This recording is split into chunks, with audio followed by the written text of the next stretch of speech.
నా పేరు ఎడిపల్లి సంతోష్, జిల్లా పంచాయతీ కార్యదర్శుల సంఘం జిల్లా అధ్యక్షుడిని. ఈరోజు పెద్దపల్లి జిల్లాలో ఉన్నటువంటి మంత్రి మండలంలో అక్కడ ఉన్నటువంటి పంచాయతీ కార్యదర్శులు ఎంపీఓ గారి నుంచి ఎదుర్కొంటున్నటువంటి వివిధ సమస్యలు మరియు వారి నుంచి అరేంజ్మెంట్ దాని గురించి గౌరవ జిల్లా కలెక్టర్ గారికి, గౌరవ ఏసీఎల్బీ మేడం గారికి, గౌరవ డిపిఓ మేడం గారికి వారి సమస్యల గురించి వారు పడుతున్న మానసిక శోభను చెప్పుకోవడానికి రావడం జరిగింది. అయితే గత సంవత్సరంన్నర కాలంలో అక్కడ పనిచేస్తున్నటువంటి పంచాయతీ కార్యదర్శులను అతను నానా రకాలుగా ఇబ్బందులు గురి చేస్తున్నటువంటి విషయం అనేటువంటిది అందరికీ తెలిసిన విషయమే.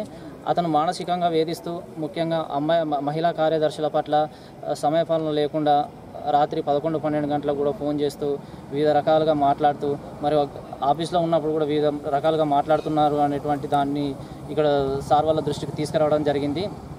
గతంలో కూడా అతను పనిచేస్తున్న పాత స్థానంలో కూడా ఇదే విధమైనటువంటి ఆరోపణలు ఎదుర్కోవడం జరిగింది.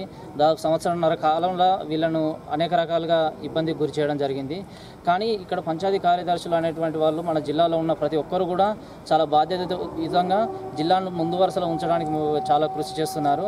సమయానికి అక్కడ ఏదైనా ఇబ్బందులు ఉన్నా కూడా వారి మీద వేసుకోవడం కానీ, అక్కడ ఏదైనా వివిధ రూపాల్లో పనులు చేయించడానికి కానీ ముందు వరుసలో ఉండి చేయించి జిల్లాను అగ్రస్థానంలో నిలిపి జిల్లాను ఉత్తమ అవార్డులు కూడా తీసుకురావడానికి ఎంతో కృషి చేయడం జరుగుతుంది. కానీ ఇలాంటి అధికారుల మూలంగా మేము ఎంత ఉత్సాహంగా పనిచేస్తున్నామో మా ఉత్సాహాన్ని వీళ్ళు నీరుగార్చి మమ్మల్ని మానసిక క్షోభ గురి చేస్తూ రాత్రిలో కూడా నిద్రపోకుండా చేయడం జరుగుతుంది. ఇటు మేము అసలు పంచాయతీలో పనిచేయడం అంటేనే వివిధ రకాలైనటువంటి పంచాయతీలు ఉంటాయి. అందులో పొద్దున్న నుంచి సాయంత్రం వరకు అనేక రకాల ఒత్తిళ్లను తట్టుకొని మళ్ళీ రాత్రి కూడా ఇతనితోటి ఇబ్బంది పడడం అనేటువంటిది మమ్మల్ని చాలా మానసిక శోభ గురి చేస్తుంది.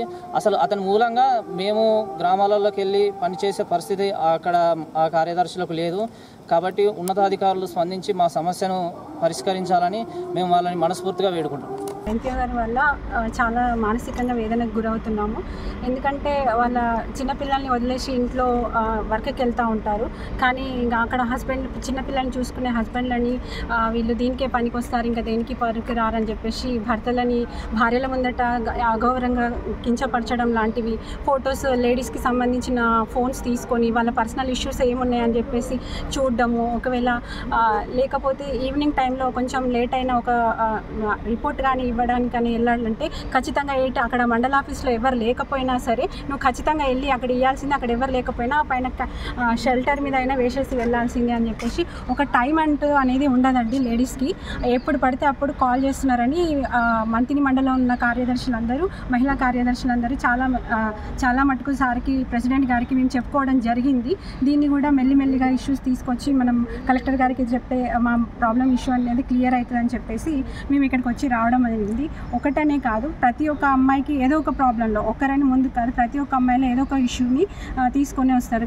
ఏంటంటే వెకిలి చేష్టలు చేసుకుంటూ ఏదైనా గూగుల్ మీటింగ్ జరిగినా పొరపాటున ఏదైనా వినకపోయినా హలో అని మాట్లాడిన తర్వాత ఏంటి నువ్వు హలో అని మాట్లాడుతున్నావు ఏంటి ఇది అని అంటే వెకిలిగా అంతే 10 మంది అబ్బాయిల ముందట ఒక అమ్మాయిని కించపరిచినప్పుడు అది ఎంత మానసికంగా వేదనకు గురవుతాం అనేది ఆ రోజంతా మేము చాలా ఇబ్బందిగా పడుతూ ఉంటాం. ఆయనకి లేడీస్తో ఎలా మాట్లాడాలి అనేది కొంచెం కూడా కామన్ సెన్స్ లేదండి. మేమేమన్నా అతను మండల ఆఫీస్లో ఉన్నారంటే ఒక్క లేడీ కాలు పెట్టాలంటే భయపడుతున్నారు. అందుకే మండల ఆఫీస్ కూడా రావాలంటే తను వెళ్ళిపోయిన తర్వాతనే మేము చెక్స్ కొట్టేయడానికి వెళ్తాము. తర్వాత మేము ఇంటికి వెళ్ళేసరికి 9-10 అవుతుంటే ఇలా ఫ్యామిలీలో డిస్ప్యూట్స్ వస్తున్నాయండి మాకు.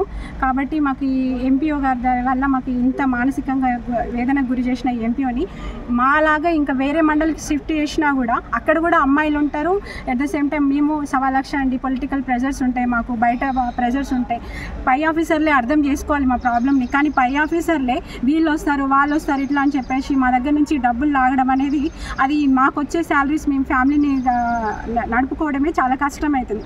అందులో నుంచి ఆయన పెట్రోల్కి అని వాళ్ళు వస్తే వాళ్ళు ఇన్స్పెక్షన్కి వచ్చిన వాళ్ళు పెట్రోల్కి ఖర్చులు ఎందుకు తీసుకుంటారండి? పెట్రోల్ పోయించాలంటారు, లేదంటే మళ్ళీ బయటికి వెళ్ళి బయట పార్టీలు ఇవ్వమని చెప్పేసి అని అంటారు. ఇవన్నీ మాట్లాడుతూ ఉంటారు. మేమేమన్నా దాని గురించి మనం ప్రాపర్గా ఫోన్ రెస్పాండ్ అవ్వకపోయినాం అనుకోండి, ఇష్యూ మనం ఏదైనా ప్రాబ్లం చెప్పుకుంటాం. ఇప్పుడు ఎవరికి చెప్పుకుంటాం? సార్కే, సార్ మాకు సో అండ్ సో ప్రాబ్లం ఉంది సార్ అంటే అదే ప్రాబ్లమ్ని అలసిగా తీసుకొని దాన్ని ఇంకా ఎక్కువ ఇష్యూ చేయడానికి ట్రై చేస్తూ ఉంటాడు. మాట వినని వాళ్ళకేమో ఇలా మెమోస్ ఇవ్వడము, లేదంటే డిపిఓ మేడం చెప్తాము, వీళ్ళకి చెప్తాము, వాళ్ళకి జాబ్ చాట్ అందరూ ఫాలో అవుతారండి. ఏదో ఒక చిన్న మిస్టేక్ని పట్టుకొని ఎక్కడో ఒక దగ్గర ఎవరో ఒకరు చిన్న మిస్టేక్ దొరుకుతారు. ఆ మిస్టేక్ని పట్టుకొని 10 సెక్రటరీని ఇట్లా ఇబ్బంది పెడతా ఉన్నారు. దయచేసి ఇట్లాంటి ఎంపీఓకి ఏ ఎంపీఓ అయినా ఇతనే కాదండి, ఈ డిస్టిక్లో ఈ స్టేట్లో ఉన్న ఎంపీఓస్కి మీకు చేతులెత్తి దండం పెడుతున్నాము. సెక్రటరీస్ అందరూ మీ హయాంలో పనిచేస్తున్నారు. మీరేమైనా ఇన్స్పెక్షన్కి వస్తే ఎంపీడబ్ల్యూ వర్కర్స్కి చెప్పండి, ఇలా చేయండి అలా చేయండి అని.